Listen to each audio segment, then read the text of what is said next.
Sir leave क्यों जाती है बार बार?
सर आपकी आवाज नहीं आ रही। रूट पे है सर।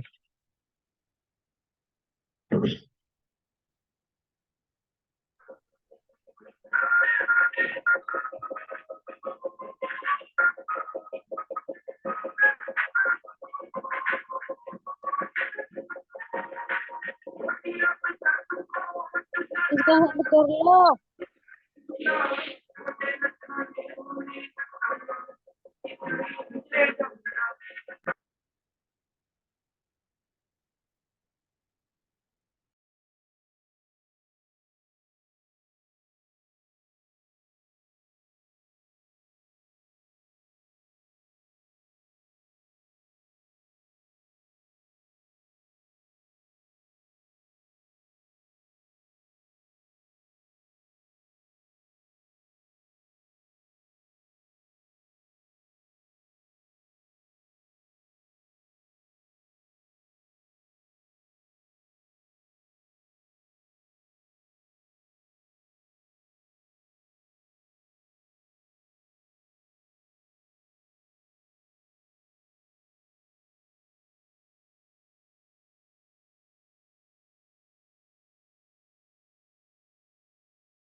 कि कहीं ना कहीं कुछ ना कुछ कर रहे हैं। आवाज आ रही है मेरी सभी को? सभी को आवाज आ रही है? Yes sir. Okay, yes sir. Yes sir. ठीक है। चलिए भाई, अब स्क्रीन शेयर कर रहा हूँ, जब विजिबल हो जाए तो बता देना। विजिबल है स्क्रीन? होगी सर। होगी सर। ओके। तो अभी जो है हम लोगों को बेसिकली फ्रीलांसिंग का समझ आ चुका है कि क्या है, कैसे कर सकते हैं, क्या क्या सर्विसेज प्रोवाइड कर सकते हैं। बट अभी हम प्रैक्टिकली ये चीजें देखेंगे भी। ठीक है, प्रैक्टिकली से पहले हम थोड़ा सा थ्योरी पार्ट कवर अप कर ले आज की क्लास में, फिर कल हम लोग जो है फ्रीलांसिंग अकाउंट्स बना रहे होंगे। ठीक है, फ्रीलांसिंग अकाउंट्स के साथ साथ मैं आपको सोशल मीडिया पे कैसे फ्रीलांसिंग की जाती है, कैसे आप बिजनेस गेन कर सकते हो वहां से, तो छोटे मोटे टिप्स एंड ट्रिक्स बताऊंगा जो आप रेगुलर बेसिस पे यूज करते हो, बट आपको पता नहीं है कि यहाँ से बिजनेस भी गेन कर सकते हैं हम लोग। ठीक है, तो अभी जो है आज कॉमन मिसकंसेप्शंस क्या है इसको कवर अप करते हैं कि फ्रीलांसर्स के बारे में, जो लोग फ्रीलांसिंग करते हैं उनके बारे में मिथ्स क्या है, मतलब जो मार्केट में रूमर्स हैं कि भाई ये तो कुछ नहीं करते, या फिर ये तो बहुत पैसा कमा रहे हैं। 10 चीजें हैं, एक्चुअल रियलिटी किसी को नहीं पता होती उनकी। ठीक है, तो अभी ये मिसकंसेप्शंस क्या है basically. Freelancing is easy and require minimal efforts. अभी देखिए, इजी तो नहीं है, एटलीस्ट ये तो समझ आ चुका है, बट ये भी नहीं है कि मुश्किल भी है। मतलब आप एक अगर अच्छे से एफर्ट डालो तो आप कर सकते हो। ठीक है, उसके बाद freelancers don't have stable income. हम लोगों ने इस चीज को तो बाईपास भी किया था। कैसे स्टेबल इनकम बनाई थी? न्यू कस्टमर्स, लेकिन रिकरिंग बेसिस वाले, न्यू कस्टमर्स ये ना हो कि वन टाइम पेमेंट करके वो चले जाएं, यानी कि जिनकी लाइफ टाइम वैल्यू ज्यादा हो हमारे पास, ठीक है, उनको अगर हम गेन कर रहे हैं और टारगेट्स लेके रेगुलर बेसिस पे नए नए कस्टमर्स बना रहे हैं, तो हम लोग इस चीज को बाईपास इजीली कर सकते हैं, कोई बड़ा इशू नहीं है। क्लियर है ये चीज? ठीक है। उसके बाद जो है freelancers work less and have more free time. देखिए, अब यहाँ पर काम भी खुद ढूंढना है, काम करना भी खुद है, ठीक है, क्लाइंट से भी बात करनी है, क्लाइंट को टाइम भी देना है। तो आई डोंट थिंक कि यहाँ पर काम थोड़ा है, काम बहुत ज्यादा है, ठीक है। और टाइम भी कम रहता है आपके पास, ऐसा कुछ नहीं है कि टाइम बहुत ज्यादा है, ठीक है। कई बार हम लोग बोलते हैं कि यार ये तो हवा में जा रहा है, अच्छा कमा रहा है। अब हो सकता है यार कि वही उसको टाइम ना ही मिलता हो एक्चुअल में, ठीक है, वो पता नहीं कितने एफर्ट्स डाल रहा है अपने काम में। तो हमें रिस्पेक्ट करनी चाहिए इस तरह के लोगों की, कि भाई जो अपने काम से प्यार कर रहे हैं, अपने काम के लिए एफर्ट डाल रहे हैं, ठीक है, कहीं ना कहीं। उसके बाद freelancers have endless free time and can take on any project. क्या आपको लगता है कि कोई भी प्रोजेक्ट उठा सकते हैं फ्रीलांसर्स? नहीं, क्योंकि देखो उनकी भी एक लिमिट है, ठीक है, वो भी एक लिमिटेड टाइम दे सकते हैं, लिमिटेड काम कर सकते हैं, और लिमिटेड उनके पास जो है स्किल्स हो सकते हैं, ठीक है। तो ऐसा नहीं है कि कोई भी चल भाई ये काम करना है कर दूंगा, ये वाला भी करना है कर दूंगा, ऐसा नहीं है। वो खुद से पहले अपने आप को प्रिपेयर करता है कि मैं इस चीज में एक्सपर्ट हूं, तो मैं इसी चीज का काम उठाऊंगा, ठीक है। अब मान लीजिए वर्चुअल असिस्टेंस की ही बात करें, क्या आपको वो टास्क इजी लगा? इजी लग रहा है सुनने में, बट जब आप टीम हैंडल करोगे, ठीक है, टीम आपको उधर से काम ना भेजे और क्लाइंट इधर से चीख रहा हो, कैसा लगेगा? ठीक है। तो हर चीज में कहीं ना कहीं कुछ ना कुछ चैलेंजेस भी हैं, और आसान चीजें भी बहुत कुछ है, ठीक है। आपका वो तो अभी मैं दिखा ऐसे रहा हूं, या तो कह सकते हो कि आपको वो चीज आसान लग रही है, ठीक है, लेकिन एक्चुअल में जब प्रैक्टिकली करोगे तो चैलेंजेस जब सामने आएंगे, देखिए मैं हार्श रियलिटी आपके सामने रख रहा हूँ, जब आपके चैलेंजेस आएंगे तो आपको बहुत कुछ फेस करना पड़ सकता है। मान लीजिए आप उधर से जो है डिजाइनर जो है डिजाइन नहीं भेज रहा, कैप्शन तैयार पड़ी है, ठीक है, सोशल मीडिया हैंडलर तैयार बैठा है, क्लाइंट इधर से बोल रहा है, और एकदम से सोशल वो ग्राफिक्स वाला कहता है कि भाई मेरी तो आज घर पे ये प्रॉब्लम हो गई, मैं तो नहीं करता काम। उस केस में तुम क्या करोगे? और सोचो अगर इस केस में क्लाइंट चला जाता है, बच गई बैंड।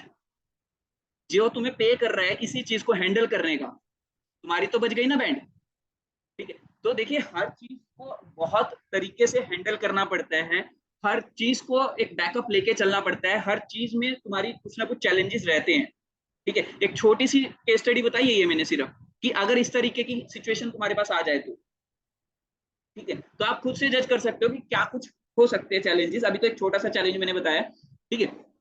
उसके बाद freelance can't earn as much as traditional employees. देखिए ये प्रॉपर मिथ है कि एक एम्प्लॉय जितना नहीं कमा सकता, ठीक है। मैं बहुत सारे फ्रीलांसर्स को ऐसों को जानता हूं जिन्होंने जॉब क्विट कर दी फ्रीलांसिंग करने के लिए, और ऐसे बहुत सारे फ्रीलांसर्स को जानता हूं जो 10-10 लाख रुपए भी महीने का कमा रहे हैं, ठीक है। तो ऐसा कुछ नहीं है, और ऐसे भी फ्रीलांसर्स को जानता हूं जो 3-4 हजार रुपए पे ही अटके हुए हैं। वो उनके एफर्ट्स के ऊपर डिपेंड करता है कि वो कितना कमा रहे हैं। अब एक हो सकता है एम्प्लॉय की सैलरी 30-40 हजार हो सकता है 1 लाख हो, लेकिन फ्रीलांसर्स ऐसे भी हैं जो 10 लाख भी कमा रहे हैं, फ्रीलांसर्स ऐसे भी हैं जो कुछ भी नहीं कमा रहे, ठीक है, सिर्फ नाम के बन के बैठे कि हम फ्रीलांसिंग करते हैं दिखाने के लिए, ठीक है।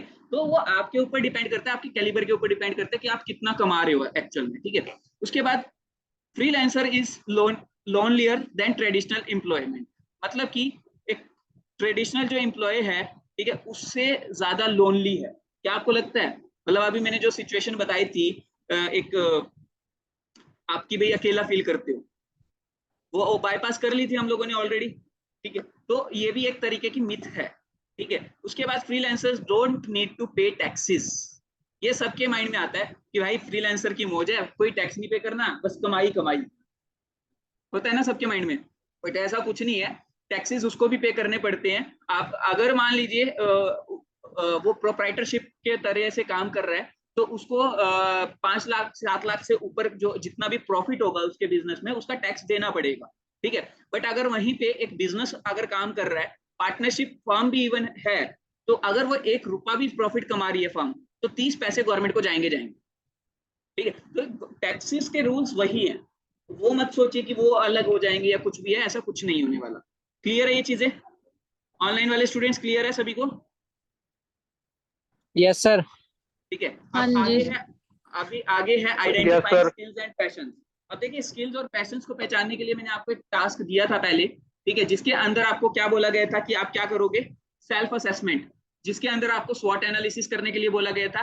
ठीक है, स्वॉट एनालिसिस मैंने इसीलिए बोला था ताकि आप लोग अपने आप को ज्यादा बेटर पहचान सको। जैसे अभी मैंने एक छोटी सी चीज बताई कि बीकॉम के स्टूडेंट्स यहाँ पर क्या कर सकते हैं, फ्रीलांस जो है अकाउंटेंसी का सर्विस प्रोवाइड कर सकते हैं। ठीक है, फ्रीलांसिंग में कंसल्टेशन प्रोवाइड कर सकते हैं कि भाई आपको अगर कोई नई नई फर्म सेटअप कर रहा है, सिर्फ उन लोगों को टारगेट करके कि आप नई फर्म सेटअप कर रहे हो, हम आपका सारा अकाउंट्स कैसे मैनेज होना है वो सारा आपका सेटअप करवा जाते हैं, आपका एम्प्लॉय बाद में संभाल लेगा। इस तरीके की भी तो सर्विस हो सकती है। ठीक है, तो वो आपके माइंडसेट के ऊपर है कि आप कितने अच्छे लेवल पे अपने स्किल्स को अपॉर्चुनिटी की तरह देख रहे हो।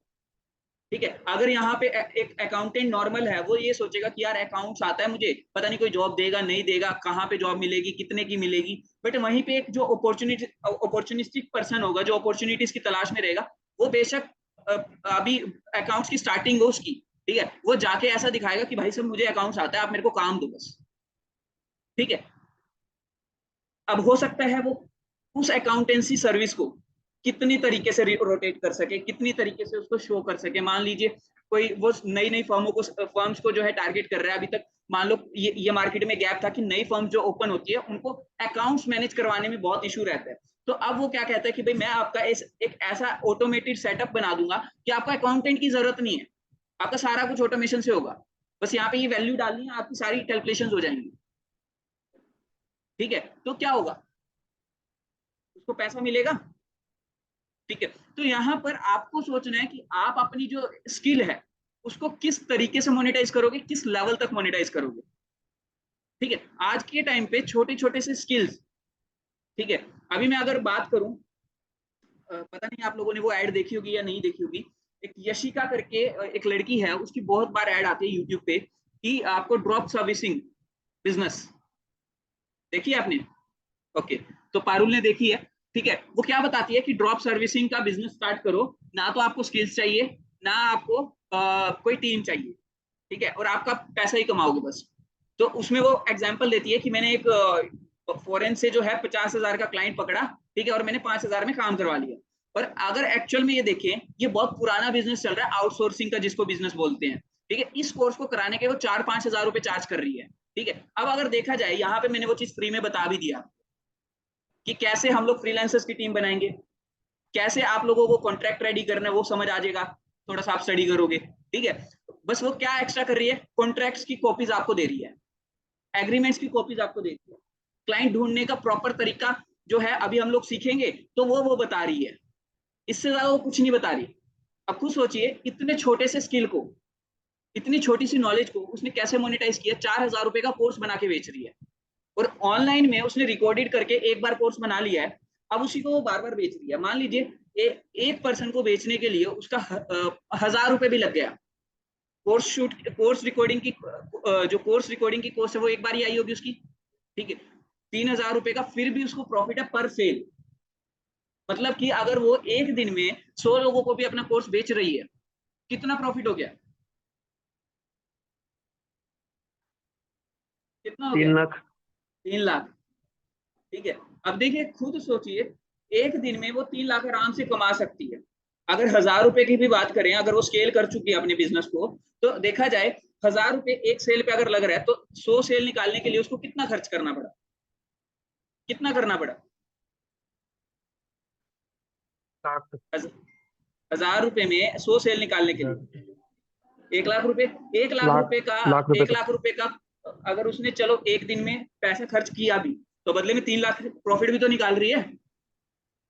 एक सेल समझ में आ भी रहा है कितने बिजनेस कैसे चल दिन रहा है? निकलेंगे सर?